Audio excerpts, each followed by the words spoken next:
On est bon. C'est en régie. En régie, il y a toujours les voitures qui passent pour nous faire chier, c'est bon? Tout est prêt? Les abonnés de Jerry sur le toit, ils sont là, on est bon. Bienvenue à tous dans cette petite partie de zapping. Au menu, ce matin, qu'est-ce qu'on a? Ah, j'espère qu'on a des trucs bien croustillants. Très croustillants, trop croustillants. J'ai une machine qui pète, voilà. Du coup... Rarement, dans ma vie de consommateur vidéoludique, il m'a été donné d'assister à une telle incompétence policière. Explication. Donc ça se passe dans une petite cité de France. Il y a un contrôle de police qui va très vite dégénérer. Effectivement, la personne dans son véhicule ne va pas vouloir sortir du véhicule, ni même ouvrir la fenêtre, ni même rester sur les lieux. Son objectif, c'est de se barrer. On ne sait pas si cette personne est droguée, si elle est ivre, si elle écoute du Daniel Balavoine, on ne sait rien sur elle. On ne sait pas. Tout ce qui est sûr, c'est qu'elle ne veut absolument pas et à aucun moment coopérer avec les 6 policiers présents sur place.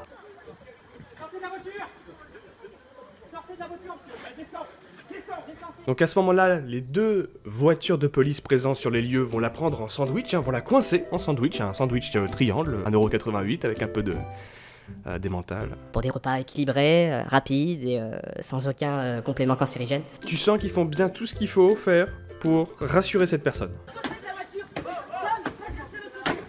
C'est n'importe quoi, c'est des blaireaux.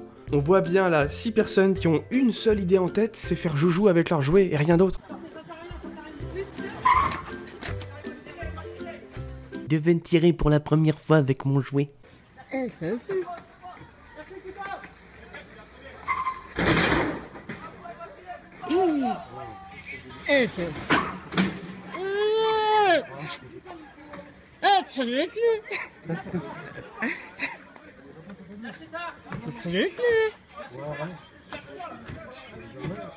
Tu vois que l'état d'esprit des mecs, ils sont pas du tout là pour calmer le jeu, pour la rassurer, pour essayer de régler vraiment la situation. Même la voisine qui est en train de filmer, qui doit avoir un certain âge vu ce que j'entends, et puis peut-être quelques dents en moins aussi. On ne juge pas, on ne juge pas. Elle est plus compétente que toute la bande réunie. Parce qu'elle a l'idée qui c'est même pas une idée brillante, c'est une question de bon sens. La voiture veut se barrer, vous êtes à 6, au lieu de frapper comme des demeurés manteaux sur les vitres, crevez les pneus. Vous crevez les pneus, et puis même avant ça, avant de crever les pneus, il y a 50 000 solutions, 50 000 choses à faire à mon sens. Juste déjà de calmer le jeu, de pas vous mettre à 6 autour de la voiture.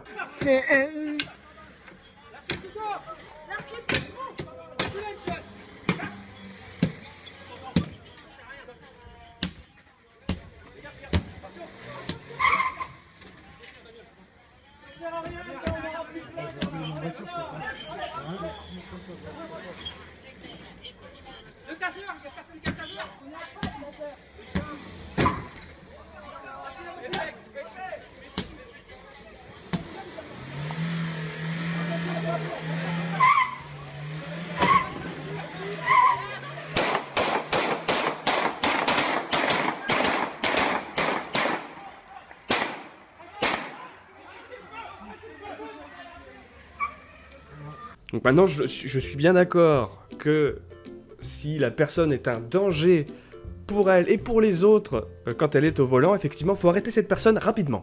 Ça d'accord, ça y a pas de problème. J'ai juste un problème sur la manière de faire, vous mettez pas à 60 sur elle comme ça. Et imagine la scène, imagine toi, vraiment à la place de cette personne dans ta voiture, entre blaireau numéro 1, qui défonce le pare-brise au niveau de sa tête, blaireau numéro 2, qui gueule. Et où mon taser? Et mon taser? Blaireau 4, qui va du coup à l'épicerie du coin, s'acheter un taser. Enfin non, c'est Blaireau 3 du coup qui va à l'épicerie. Blaireau 4 et Blaireau 5, qui sont là, ils ont déjà la main sur leur revolver. Ah tiens, heureusement que Blaireau numéro 6, lui, eh ben, il dégage la voiture de police, laissant un passage à notre victime, du coup. Hein. Ah oui, bah c'est une victime, il n'y a plus d'autres mots à la main. Et on peut laisser la voiture s'en aller comme ça. Nous avons nos 6 blaireaux qui tirent en chœur en plein milieu du quartier. Je tiens à faire remarquer quand même qu'il y a un parc en face, un parc sur la gauche, des gens qu'on voit clairement passer. Mais non, on va tirer, voilà, comme au Far West. Et encore une fois, on va même pas viser les roues. Hein. Faut taper dans la voiture, c'est plus spectaculaire, ça fait... Bing, bing, bing, j'aime bien, ça me plaît. Et c'est un truc de malade. Et c'est un truc de... Je mets pas toute la marée chaussée dans le même panier, attention, hein, là, on est en train de juger cas par cas, on est en train de juger cette vidéo, mais là, sur cette vidéo, on a effectivement affaire à une bande d'abrutis finis. Je sais qu'il y a de bons policiers et de bons gendarmes, mais plus le temps passe et plus je vois ce genre de vidéos, du coup je me demande, et je pense que c'est légitime, on accepte n'importe qui dans la police du coup. Comment ça se passe? On accepte n'importe qui. Voilà, donc là on nous a appelé pour un viol, nous y allons donc immédiatement. Quelle adresse? Bah, attendez chef, je vais la rappeler. Ouais, ben. Personnellement, je pense que les examens psychologiques sont pas assez poussés. Sont pas aussi poussés qu'ils devraient l'être, je pense. On n'aurait pas ce genre de situation. Les flics, ça leur monte tellement au crâne, mais tu leur fous un équipement avec un petit péto à la ceinture, mais ils se prennent pour des dieux, ça y est là. Si vous n'êtes pas content, vous changez de pays et vous arrêtez de nous emmerder. Et vous la fermez maintenant. Et vous rigolez pas, d'accord? Vous arrêtez de vous foutre de ma gueule. Parce que j'ai vite fait de vous coller un garde à vue pour outrage. J'adore les vidéos de cambriolage qui tournent mal, mais alors celle-là, il n'y a rien acheté dans cette vidéo, elle est parfaite. Elle est à la fois drôle, ridicule, un peu stressante à la fin quand même, parce qu'il faut voir la créature qui arrive.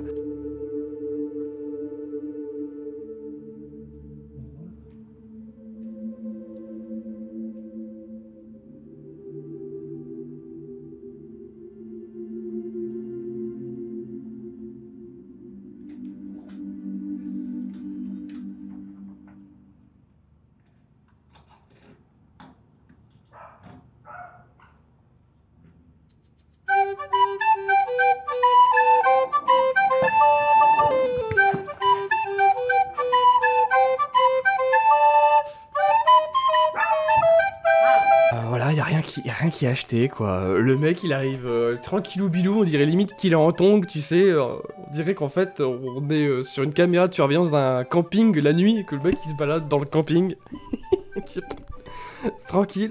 Le mec ne cache même pas son visage, hein, il gifle tout le. Là, je suis caché, là, on ne me reconnaîtra jamais. La petite crotte de 3 cm², là, qui vient les foutre en PLS. Et puis la petite mamie qui arrive à la fin de la vidéo qui comprend rien à ce qui se passe. Enfin, Bernadette, arrête d'aboyer. Ce garçon a juste un vêtement et un peu trop petit pour lui. Il voulait peut-être que je tricote quelque chose, j'en sais rien. Une fois n'est pas coutume dans cette émission de Zap, on va passer du coq à l'âne. Ça n'a rien à voir avec le fun, avec l'insolite, avec l'aberration. C'est plutôt de l'instructif. Comment se défendent les abeilles quand ils se font attaquer leur nid par des frelons?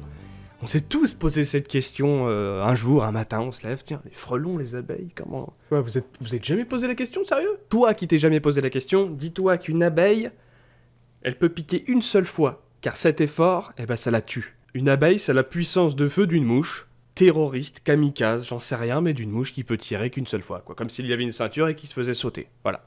Une abeille, c'est ça, clairement. Donc comment une abeille fait face à un frelon qui est 10 fois sa taille, qui lui peut tirer des missiles à volonté, quoi. Frelon ou une guêpe, ça pique, enfin ça peut piquer plusieurs fois, quoi. Je vous laisse voir ça, j'ai trouvé ça trop cool. Une mission suicide en apparence.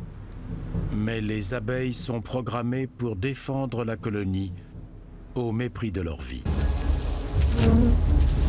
Elles se coordonnent pour paralyser le frelon.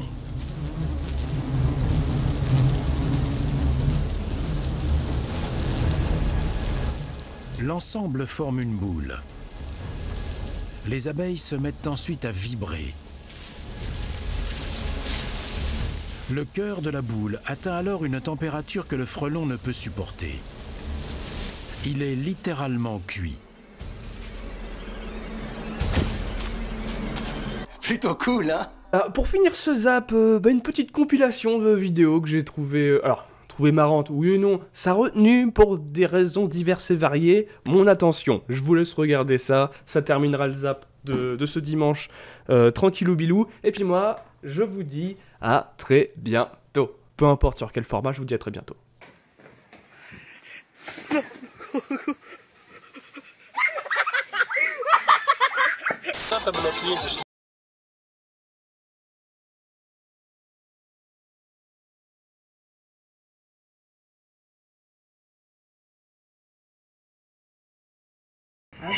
Oh, he did?